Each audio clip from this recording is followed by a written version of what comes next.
오늘 말씀은 룻기 1장 1절입니다. 구약성경 400쪽입니다. 제가 봉독합니다. 룻기 1장 1절입니다.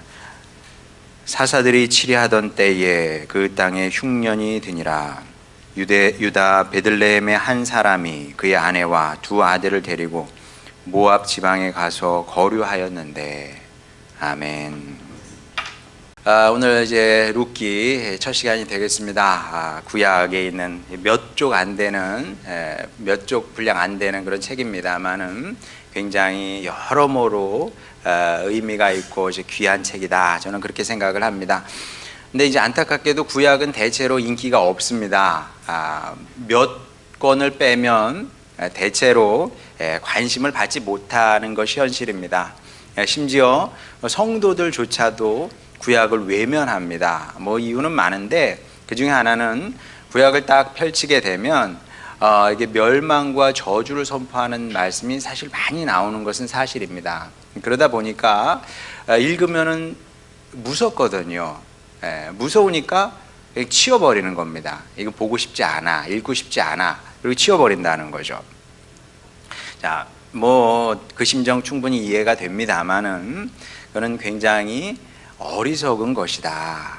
그건 굉장히 어리석은 겁니다. 내가 이해가 안 되고 내가 받아들이기 어렵다고 그래서 치워버리는 것은 그건 어리석은 겁니다. 자, 그러면 구약을 이제 우리가 어떤 자세로 받아들여야 되냐 하면 여러 가지가 있습니다만 그 중에 하나를 말씀을 드리면, 구약을 읽을 때는 부모님의 마음을 생각하면서 읽으시면 많이 도움이 됩니다. 여러분, 우리 부모님이 우리를 사랑하시잖아요. 그런데도 화를 내세요. 왜 화를 내십니까? 이렇게 계속 살면 안 되거든요. 눈에 보여, 망하는 게. 그러니까 화를 내는 겁니다. 이 자녀들은 그걸 이해를 못하는 거죠. 부모의 마음이라는 것은 늘 절절하다고 그럴까? 그런 게 있거든요. 나는 망해도 돼. 너는 살아야 되지 않겠냐? 그게 부모의 마음인 겁니다. 그러면 사랑의 아버지 하나님께서 그 독한 말씀을 주실 때는, 너 망한다, 죽는다 이런 말씀을 하실 때는 하나님이 늘 그런 말씀을 하고 싶으셨겠습니까? 이 죽음을 선택해서 가니까 그렇게라도 돌이켜 보고 싶으신 거죠. 그 마음을 읽고 그 사랑의 마음을 헤아리고서 성경 말씀을 읽게 되면, 그러면 아무리 참 듣기 싫은 말씀도 은혜가 되게 돼 있습니다. 그러니 여러분 구약을 읽으실 때는, 묵상을 할 때는 그런 자세로 아버지의 마음이, 이렇게 말씀하실 수밖에 없는 아버지의 마음이 어떤 것인지 헤아리면서 읽으시기 바랍니다. 자, 그리고 구약에는 이제 듣기 싫은 말씀만 있는 것도 절대로 아닙니다. 룻기만 해도, 이제 우리가 앞으로 룻기를 나누게 되지 않습니까? 룻기만 해도 정말 따뜻하고 밝은 말씀이죠. 소망을 주는 말씀입니다. 그래서 우리가 이 이야기를, 룻기를 내 이야기로 받아들이게 되면 그렇게 받아들이는 거예요. 룻기는 내 이야기다. 저 옛날에 아주 오래전에 이스라엘 땅에 살았던 한 여인의 이야기가 아니라 내 이야기로 받아들이게 되면 위로와 감사가 넘치게 됩니다. 주님, 저도 이런 인생을 한번 살아보고 싶습니다. 이런 결단의 기도, 결심의 기도도 자연스럽게 하게 되는 거죠. 그래서 이제 룻기를 시작을 할 때, 사실 제가 이제 누가복음으로 가려고 그랬는데, 그래도 이제 구약 한번 갔다가 누가복음으로 가자. 그래서 기도 중에 선택한 게 룻기인데, 저는 이제 룻기를 준비하면서 그런 이제 소망의 마음이 올라왔습니다. 여러분이 룻기를 함께 배우고 나누면서 진짜 이런 기도를 하면 좋겠다. 주님, 저도 이런 인생을 한번 만들어 보겠습니다.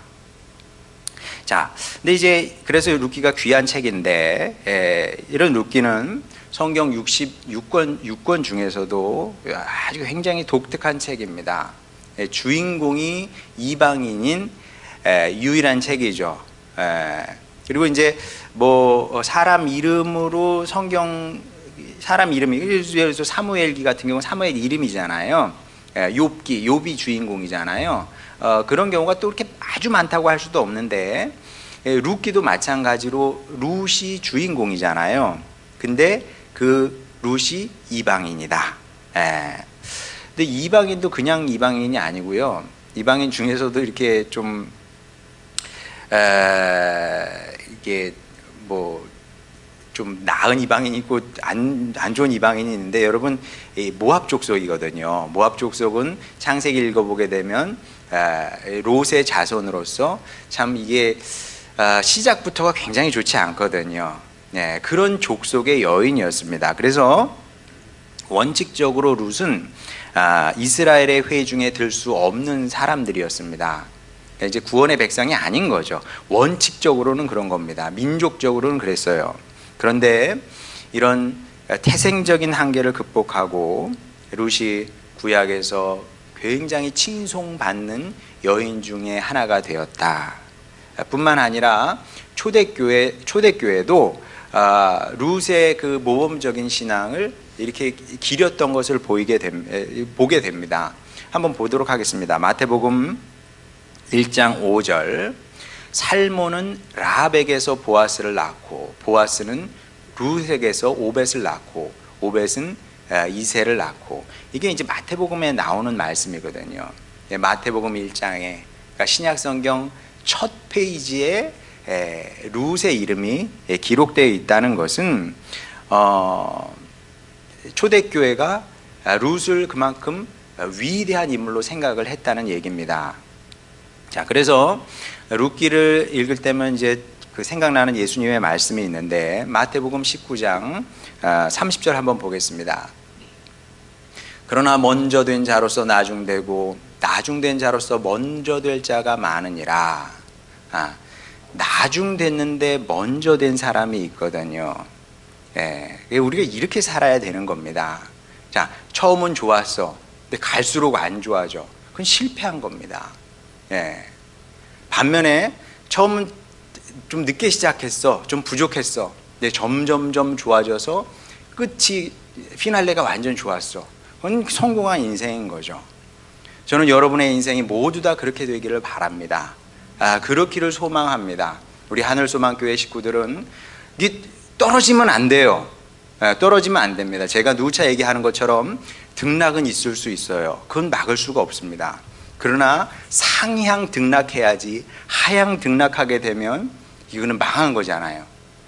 망한 인생을 살면 안 되는 겁니다. 상향 등락하시는 주님의 자녀들 여러분 모두가 되시길 주님의 이름으로 축복합니다. 자, 그래서 이제 룻이 그랬다는 겁니다. 룻이 그랬어요. 그래서 이제 우리가 룻기를 배우면서 앞으로 어떤 인생을 살 것인지 결단을 하고 결심을 해야 되는 겁니다. 이게 안 되면 어떤 문제가 생기냐 하면 평생 어린아이 같은 질문만 하면서 살게 됩니다. 어린아이들이 무슨 질문 하겠어요? 엄마 아빠 이거 먹어도 돼요? 엄마 아빠 놀아도 돼요? 엄마 아빠 자도 돼요? 게임해도 돼요? 그런 것만 묻거든요. 그러면 이제 부모님들은 뭐 맨날 너 그 질문만 하냐, 뭐 한심하다, 막 그럴 수 있어요. 근데 사실 어른도 크게 다르지 않거든요. 어른도 크게 다르지 않습니다. 사실은 어른들조차도 이런 질문만 거의 하면서 살아갑니다. 이제 인생에 대한 큰 그림이 있어야 되는데 인생에 대한 큰 그림을 그려본 적이 없어요. 대부분의 사람이 그런 겁니다. 인생에 그림이 있어야 되잖아요. 내 인생. 여러분 하다못해 이 건물을 하나 짓더라도 설계도가 있잖아요. 여러분 인생에 설계도가 있습니까? 없어요. 대부분 없습니다. 그냥 사는 거예요. 그냥 사니까 오늘 뭘 먹을까, 내일 뭘 입을까, 어떻게 하면 즐겁고 재미있게 살까, 그 사람들이 생각하는 전부입니다. 그게 아니면 내가 어떻게 하면 사람들 사이에서 좀 더 빛나 볼까, 그게 전부입니다. 자, 이렇게 우리가 살 수는 없잖아요. 이 한 번 태어나서 사는 이 귀한 인생을 이렇게 허비할 수는 없는 겁니다. 자, 다르게 살아야 되는데 다르게 살려면 내 인생에 대한 청사진이 필요하다는 거죠. 어려운 얘기가 아닙니다. 여러분은 어떤 인생을 살고 싶으냐? 이 질문이 중요해요. 왜냐하면 예수님께서도 이 땅에 오셔서 사람들 만나실 때마다 찾아오거든요. 그때 예수님께서 뭘 물어보십니까? 뭘 원하는데? 네가 원하는 게 뭐냐? 왜? 원해야 이루어지는 거니까. 원하지 않는데 어떻게 줍니까? 원하는 걸 주는 거예요. 원하는 대로 이루어지는 겁니다. 그래서 우리 청사진이 필요한데, 자, 그러면 어떤 청사진을 만들어야 되느냐? 자, 이 질문에 대한 답을 루키가 우리에게 제시를 하고 있는 겁니다. 답은 많을 수 있는데 그 중에 어떤 답을 우리에게 제시를 하는 거고, 우리는 그 답을 보면서 모범 답안이니까 배우는 거죠. 자, 실제로 룻은 하나님께서 축복한 아름다운 인생 이야기를 만든 겁니다. 또 감사할 수밖에 없는, 감사로 넘치는 인생 이야기를 만든 거죠. 모르긴 해도 룻은 지금도 천국에서 자신이 살아온 인생을 감사하고 또 감사하고 있을 겁니다. 모든 것을 감사할 거예요. 모든 것을 감사하고 있을 겁니다. 자, 그러면 우리도 이제 이런 걸 배워야 되는 거죠. 자, 추수감사 좋아요. 추수했으니까 감사해야지. 그런데 그것 때문에 그것만 갖고 우리가 감사를 한다는 것은 안타까운 일입니다. 자, 복음의 능력은 그것을 넘어서는 겁니다. 자, 주님께서 우리에게 오셨어요. 그러면 고작 추수나 하면서 살려고 오신 건 아닐 거 아닙니까? 자, 주님께서 우리에게 오신 이유는, 찾아오신 이유는 천국 가게 하려고 오신 거죠. 그게 전부가 아니라니까요. 우리 인생 전체를 감사할 수 있는 사람으로 만드시기 위해서 오신 거예요. 여러분, 이게 얼마나 놀라운 일인 줄 아십니까? 그러니까 우리는 그냥 이것 때문에 감사하고 저것 때문에 감사하고, 그거 맞아요. 그것도 맞는데 인생 전체를 감사할 수 있는 그런 사람이 돼야 되는 겁니다. 그리고 복음에는 그런 능력이 있어요. 자, 이게 무슨 얘기냐면 좀 추상적이죠. 어려우시죠? 어려운 얘기 아닙니다. 자, 우리 모든 인생에는 어둠이 들어와 있어요. 여러분 인생에도 어둠이 있어요. 내가 잘못해서 어둠이 찾아올 수 있지, 그렇죠? 그런 경우가 주로 많다고 보면 됩니다. 내가 선택을 잘못했다든지 아니면 불신앙적인 결정을 했다든지 그러면 이제 어둠이 찾아오는 거죠. 자, 근데 그런 게 아니더라도 태어났는데 아버지가 알코올 중독자네, 그럴 수 있잖아요. 그럼 그게 내 잘못입니까? 그럼 내 잘못은 아니야. 사람들이 그래요. 가게 저주가 흐른다고. 그래, 그렇다고 쳐. 예. 근데 그게 내 잘못은 아니잖아요. 태어났는데 아버지가 알코올 중독자인 걸, 날더러 어쩌겠어. 예. 자, 그러면 어떻게 할 거냐는 거죠. 자, 그런데 시편에 보면 뭐라 그럽니까? 주님께는 어둠도 빛이라는 이야기가 나와요. 자, 2000 몇백 년 전에 어떻게 그런 생각을 했을까요? 예. 주님 앞에서는 흑암조차도 빛이시니. 예. 그럼요. 주님 앞에서는 흑암조차 빛인 거죠. 자, 흑암조차 빛으로 만드시는 분이, 우리 인생도 그렇게 만드시는 겁니다. 여러분이 인생에 들어와 있는 많은 어둠들이 있어요. 흑암들이 있습니다. 이게 해결이 안 돼. 주님, 저는 왜 이렇게 태어났습니까? 왜 이렇게 살아야만 했습니까?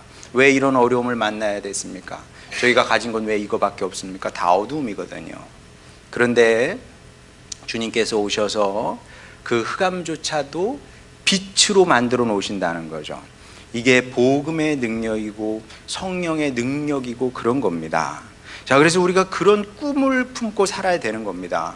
주님, 저도 그런 인생을 한번 만들어 보고 싶습니다. 어떻게 만들어지는지 난 잘 몰라. 그런데 가능해요. 가능하다는 것을 룻기를 통해서 주님께서 보여주고 싶으신 겁니다. 자, 그럼 우리는 어떻게 해야 돼요? 주님께서 주신 이 꿈을 품고 꿈을 쫓아서 살아가는 겁니다. 그럼 어떻게 돼요? 그 꿈은 이루어지는 겁니다. 세상 사람들도 꿈 이루어진다 하잖아요. 하나님께서 우리에게 주신 꿈인데 그 꿈이 이루어지지 않겠습니까? 꿈은 이루어지게 돼 있습니다. 주님 안에서 꿨다면 그 꿈은 이루어지게 되는 겁니다. 자, 어떻게 이렇게 자신 있게 얘기할 수 있느냐? 근거가 있습니다. 자, 오늘 본문 말씀 보게 되면 사사들이 치리하던 때에 그 땅에 흉년이 드니라. 유다 베들레헴의 한 사람이 그의 아내와 두 아들을 데리고 모압 지방에 가서 거류하였는데, 그러죠. 때는 사사 시대였습니다. 자, 사사 시대는 가장 이제 암울한 시대 중에 하나였죠. 물론 이스라엘 역사 자체가 좀 암울하긴 합니다만은 사사 시대에도 참 그 어떤 시대 못지않게 이제 암울했습니다. 자, 그 증거가 한번 보겠습니다. 사사기 21장 25절. 이게 이제 사사기 마지막 문장이고, 그 다음에 이제 룻기가 시작이 되는 거예요. 자, 그때 이스라엘의 왕이 없으므로 사람이 각기 자기의 소견에 오른 대로 행하였더라. 자, 이런 걸 가리켜서 중의라고 얘기를 합니다. 중은 이중의 그런 뜻이고, 의는 뜻이란 얘기잖아요. 이중의 의미를 담고 있는 겁니다. 이스라엘에 왕만 없었던 것이 아니라 이스라엘 백성들이 하나님을 왕으로 섬기지 않았던, 하나님을 우습게 알고 살았던 그런 이제 불행한 시대였다는 거죠. 자, 하나님을 존중하지 않아. 경외의 마음도 없어. 자, 그러니까 좋은 일이 생길 수 없는 거죠. 당연한 거 아니겠습니까?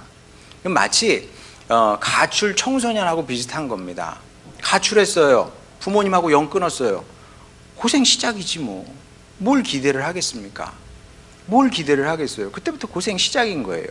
자, 마찬가지로 사사시대가 그랬다는 겁니다. 이스라엘 백성들이 하나님을 버렸어요. 하나님을 존중하지 않습니다. 그러니까 하나님께서 이스라엘 백성에게 복을 주시고 싶어도 받을 수가 없는 거예요. 계속 거부를 하니까 하나님께서 비를 주시고 싶지 않으셨겠습니까? 주시고 싶으셨으나 받지 않으니까 땅이 메마를 수밖에 없었던 거죠. 이게 원리가 이런 겁니다. 어려운 일이 생기면 사람들이 그래요. 하나님께서 왜 나에게 이러냐? 당신이 안 받은 거야. 하나님이 문제가 아니라. 하나님께서 왜 안 주시고 싶겠습니까? 안 받으려고 하니까 못 받을 뿐이에요. 그걸 누구에게 탓을 하겠습니까? 자, 원래 인생이 그런 거예요. 야, 하나님을 멀리하게 되면 그러면 인생의 냉기가 찾아오는 겁니다. 당연하죠. 빛 대신 주님을 멀리하게 되면 어둠만 더 가까워지는 거고, 더 인생이 어두워지게 되는 거고, 더 차가워지게 되는 거고, 그렇게 될 수밖에 없는 거죠. 자, 그래서 여러분 이 사실 꼭 기억하시기 바랍니다. 복이 뭐겠어요? 복이 건강하면 복입니까? 뭐 건강이 언제 기울지 누가 알겠어요. 그렇잖아요. 지금 당장 건강하다고 그게 복이 아니에요. 돈이 좀 들어와. 내 돈 좀 벌어. 돈 많으면 행복합니까?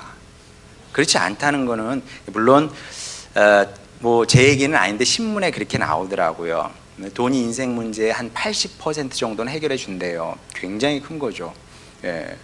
그 정도의 힘과 파괴력을 가진 것은 사실은 거의 없다고 봐야죠. 근데 문제는 20%야. 20%는 20%는 돈이 못한다는 거죠. 그런 겁니다. 자, 그러면 그런 것 가지고 내 삶이 복으로 채워지지 않는 거죠. 뭐 어떻게 해? 성경이 분명히 말씀하고 있거든요. 자, 뭐라고 말씀하는지 한번 보겠습니다. 시편 73편 28절. 하나님께 가까이 함이 내게 복이라. 내가 주 여호와를 나의 피난처로 삼아 주의 모든 행적을 전파하리이다. 하나님을 가까이 하는 게 복입니다. 하나님하고 친하게 지내는 게 인생의 복인 거죠. 그러면 하나님께서 우리에게 복을 주시는 거지, 우리가 뭘 갖고 소유한다고 해서 인생에 복이 찾아오는 건 아니고, 그게 복이라고 말할 수도 없다는 겁니다. 자, 그러면 우리가 하나님을 가까이 하잖아요. 자, 그러면 어떤 축복이 임하게 되는지 시편 121편 6절에서 8절까지 한번 보겠습니다. 낮의 해가 너를 상하게 하지 아니하며, 이게 굉장히 중요하죠. 여기서 해는 주로 이제 좋은 그 상징으로 쓰입니다만은, 여기서는 해가 우리를 상하게 하는 존재로 좀 부정적인 비유로 상징으로 쓰이고 있습니다. 우리 인생길에서 우리를 해하게 하는 존재가 없는 게 아니에요. 우리를 해하는, 우리를 공격하는 다양한 악의 세력이 있는 겁니다. 고난의 세력, 고난의 힘이 있는 거죠. 근데 상하게 하지 아니하게 한다. 하나님께서 지켜주신다는 거예요. 밤의 달도 너를 해치지 아니하리로다. 여호와께서 너를 지켜 모든 환난을 면하게 하시며, 환난이 있어요. 그러나 거기에 푹 빠져서 죽게 하진 아니하신다는 거죠. 또 내 영혼을 지키시리니 여호와께서 너의 출입을 지금부터 영원까지 지키시리로다. 네, 이런 복을 주님께서 내려주신다는 거죠. 그러니까 축복이라는 것은 우리가 주님과 동행함으로 주님께서 주시는 거지, 그때그때 주시는 거예요. 우리가 뭘 소유하면서 소유를 통해서 뭘 누리고 어디 정복함으로써 복을 확보하는 게 아니고, 그때그때 주님께서, 함께 하시는 주님께서 우리에게 부어주신다는 거죠. 자, 이 사실 여러분이 기억하시고 이스라엘 백성과 반대로 살면 되는 겁니다. 하나님을 왕으로 섬기지 않았잖아요. 우리는 하나님을 왕으로 섬기면서 하나님을 귀하게 여겨야죠. 막대하면 안 돼요. 막대하면 안 됩니다. 그러니까 이제 근데 안타까운 건 뭐냐 하면, 그래도 유교 문화가 다 나쁜 건 아니거든요. 세상에 다 나쁜 건 없습니다. 그러니까 이거는 완전히 악이야, 극악한 거고, 이거는 완전히 좋은 거야. 세상에 그런 건 없어요. 다 음과 양이 있는 거지. 유교 문화도 마찬가지입니다. 안 좋은 점도 있죠. 그러나 좋은 점은 무엇이냐 하면, 그래도 윗사람을 이렇게 존중하는 마음 자세는 어려서부터 배우는 거거든요. 선생님을 공경하고 부모를 공경하는 그런 자세를 배우면 신앙생활 하는데도 한결 편해요. 왜냐하면 해본 거니까. 근데 지금 문화는 아무도 존중하지 않거든요.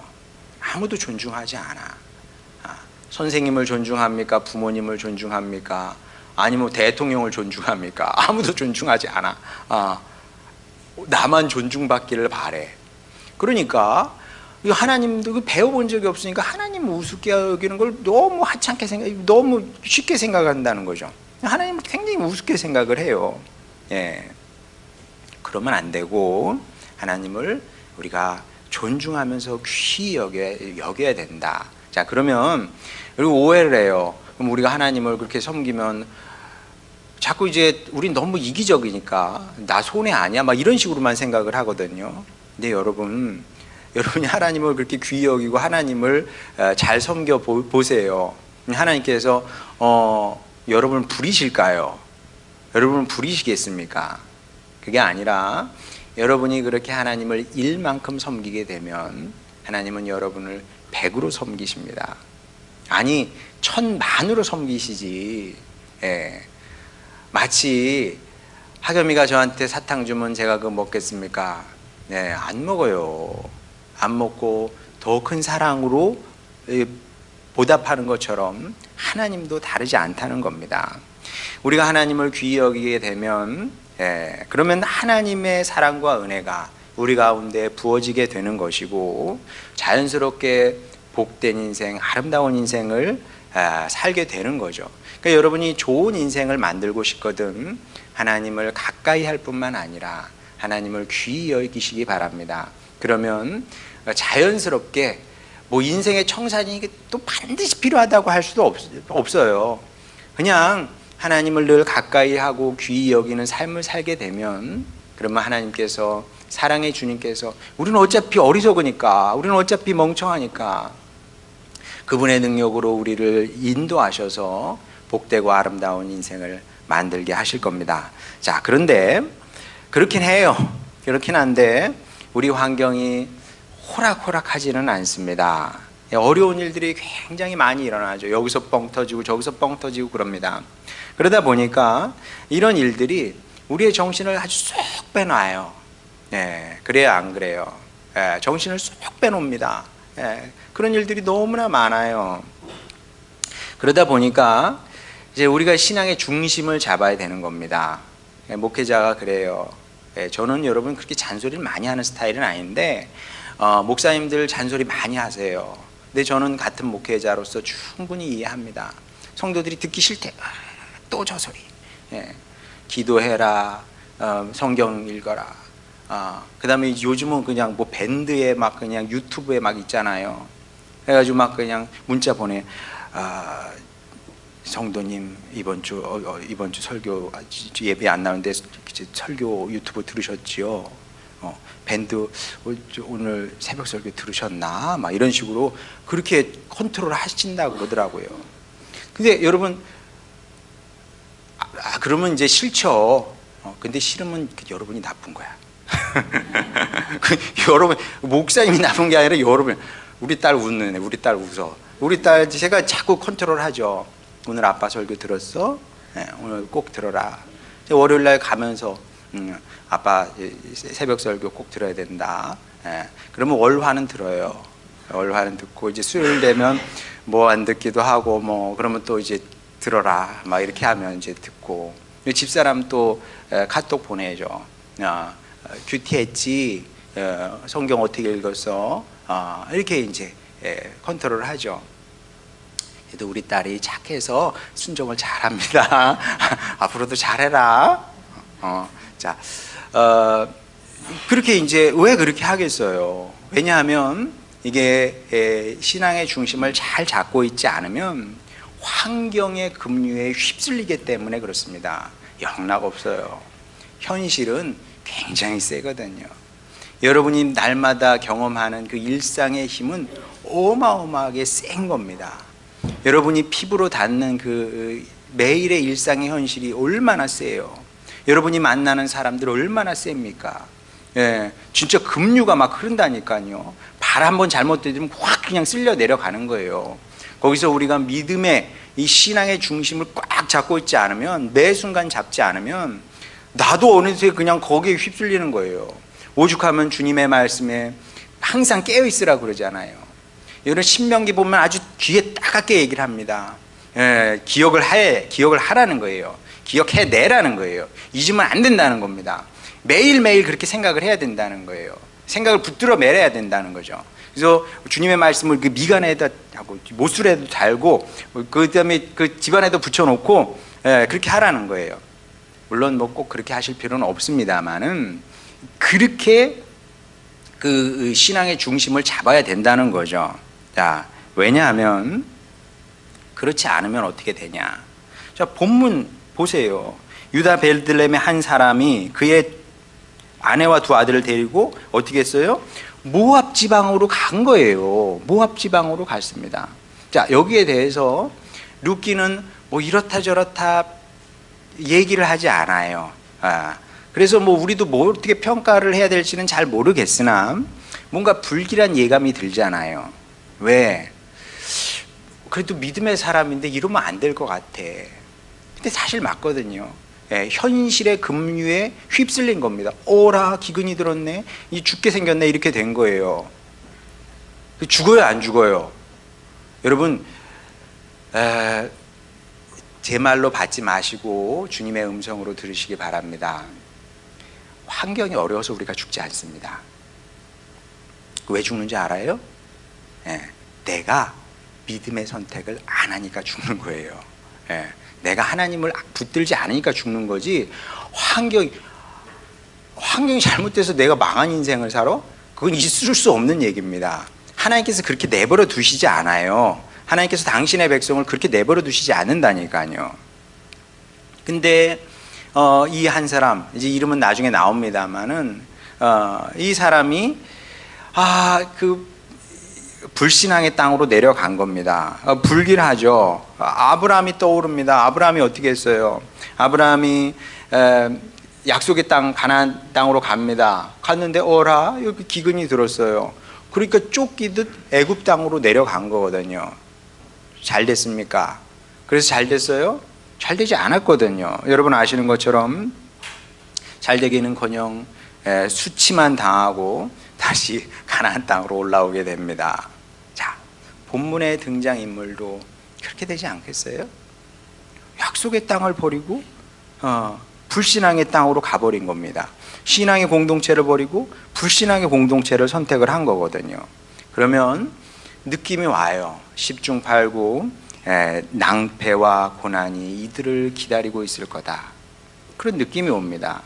그리고 실제로 성경을 보게 되면 이제 이런 불신앙의 선택이 파국적인 결과를 가져온 예가 많거든요. 예. 그러니까 이제 당연히 우리는 이런 생각을 할 수밖에 없는 겁니다. 아, 뭔가 이야기가 좋지 않은 방향으로 흘러가겠구나. 자, 그렇긴 한데 우리는 크게 걱정하지 않습니다.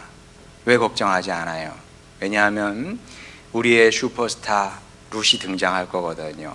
그가 등장해서 저주와 멸망의 이야기를 구원과 축복의 이야기로 확 돌려놓을 거거든요. 예. 우리가 그거를 알고 있는 겁니다. 그러니까 이 주인공 룻 덕분에 우리 룻기를 읽으면서 긴장하지 않고 스트레스를 받지 않고 읽을 수가 있는 겁니다. 왜? 룻이 해결할 것을 우리가 알기 때문에 그런 겁니다. 미리 알고 안심하고 있는 거죠. 자, 한 사람의 역할이 이렇게 크고 위대한 겁니다. 한 사람만 잘하면 됩니다. 한 사람만 잘하면 되는 거예요. 한 사람만 잘하면 전체가 사는 겁니다. 예수님께서 오셔서 십자가에 달려 돌아가시니까 전 인류가 살잖아요. 예, 이건 구약에서부터 다 그런 내용입니다. 요셉 한 사람이 그 어려움 가운데서도 주님 붙들잖아요. 하나님을 붙들었습니다. 야곱 가문이 살았어요. 야곱 가문만 살았습니까? 이스라엘이 살게 된 거죠. 사무엘 한 사람이 하나님의 사역자로 세움을 입게 됩니다. 그랬더니 이스라엘의 변화의 바람이 부는 것을 보게 됩니다.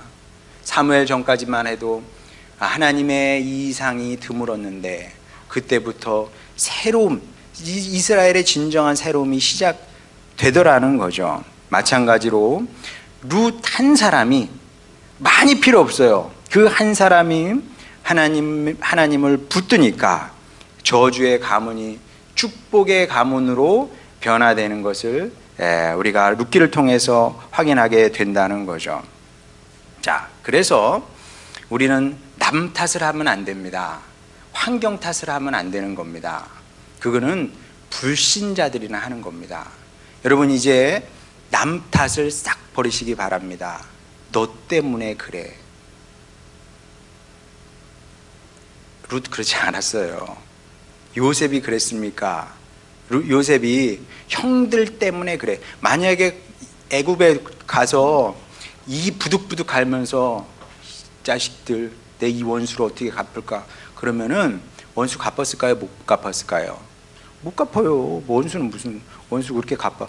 원수는커녕 아마 그 화병으로 죽었을 겁니다. 일찍. 예. 하나님의 백성 그렇게 사는 게 아니에요. 그러니까 하나님의 백성은 주님께서 그러시지 않습니까? 원수를 미워하지 말라고, 원수를 사랑하라고 그러시지 않습니까? 예, 그게 왜 그러냐 하면 이런 원리 때문에 그렇습니다. 미워할 필요가 없어요. 예, 왜냐하면 그 사람 때문에 내 인생이 잘못되는 게 아니야. 사람 때문에 내 인생이 잘못되는 게 아니고요. 환경이 뭐 어려워서 잘못되는 게 아닙니다. 그러니까 이게 누구 탓하는 버릇은 빨리 내려놓을수록 좋다. 일생에 도움이 안 되는 거예요. 내 인생에 도움이 되지 않아요. 변화와 발전에 도움이 되지 않습니다. 그럼 어떻게 생각해야 되느냐? 룻처럼 하면 되는 겁니다. 내가 믿음의 사람이 되는 거죠. 주님, 제가 하나님께서 찾으시는 그 사람이 되겠습니다. 뭐 다른 사람 뭐 너보고 되라고 할 필요가 뭐가 있어요? 내가 그런 사람이 되면 되지. 주님, 제가 이 가정에서 주님 찾으시는 사람이 되겠습니다. 한 가정에 한 사람만 있으면 돼요. 예. 믿으시면 속으로 아멘 하시기 바랍니다. 내가 안 되니까, 내가 안 섰으니까 안 바뀌는 거예요. 내가 서면 가정은 바뀌게 돼 있습니다. 교회도 마찬가지입니다. 한 사람이 바로 서면 되는 겁니다. 한 사람이 포기하지 않고 그 믿음의 길을 가면 되는 거예요. 한 교회가 중요한 것은 한 교회가 바로 서게 되면, 여러분 우리 교회가 지금 여기 몇 명이 있어요. 네, 제가 몰라요. 우리 교회가 제대로 선다고 생각을 해보세요. 우리 민족이 살 겁니다. 네, 그러니까 저는 이런 꿈을 갖고 사역을 하는 겁니다. 주님, 우리 하늘소망교회가 사람들 볼 때는 상가교회, 작은 교회일지 모르지만 하늘나라에서는 큰 교회가 되길 원합니다. 어떻게? 우리 교회가 삶으로 말미암아 나라와 민족이 복을 얻게 되는 거죠. 북한 성도들도 복을 얻게 되는 겁니다. 왜? 주님의 역사하심이, 역사를 통해서 이 사실을 보여줬기 때문에 그렇습니다. 한 사람으로 말미암아 모든 사람이 살게 되는 거다. 마찬가지로 여러분이 잘하면 됩니다. 그러면 여러분으로 인해서 모두가 살게 될 겁니다. 이 사실을 믿어도 됩니다. 왜냐하면 이방인 여성, 아무 보잘것없는 여성 하나, 룻이 변화될 수 있었잖아요. 그럼 룻이 해낸 일을 우리가 못할 이유가 없지 않습니까? 룻이 했으니 나도 할 수가 있는 겁니다. 그러니 여러분 이 시간에 결단해야 돼요. 결심하고 꿋꿋이 믿음의 길을 걸어가시길 바랍니다. 꼭 이런 성도가 되시길 바랍니다. 그래서 저는 여러분이 모두 다 축복의 이야기를 만들었으면 좋겠고요. 그리고 감사로 가득한 인생 이야기를 만들었으면 좋겠습니다. 꼭 그런 성도의 인생을 살아내셔서 룻이 그런 것처럼 룻의 이름이 지금도 빛나고 있지 않습니까? 영원히 빛나게 될 텐데 여러분도 축복의 인생을 또 감사의 인생을 만들어냄으로 말미암아 이렇게 아름다운 이름으로 영원히 기억되는 그런 은혜를 누리는 그런 축복의 하나님의 자녀들 되시기를 주님의 이름으로 축원합니다. 우리 찬양 부르고 기도하도록 하겠습니다.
이제 룻의 꿈을 한번 꿔보겠습니다.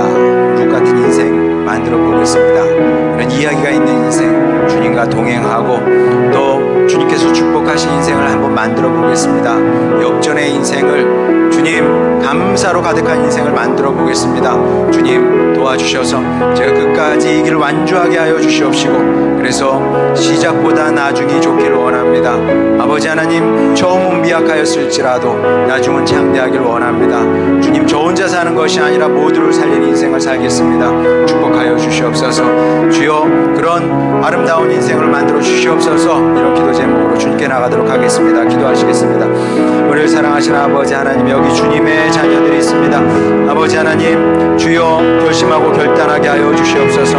세상 사람들도 꿈을 꾸면 이루어진다고 합니다.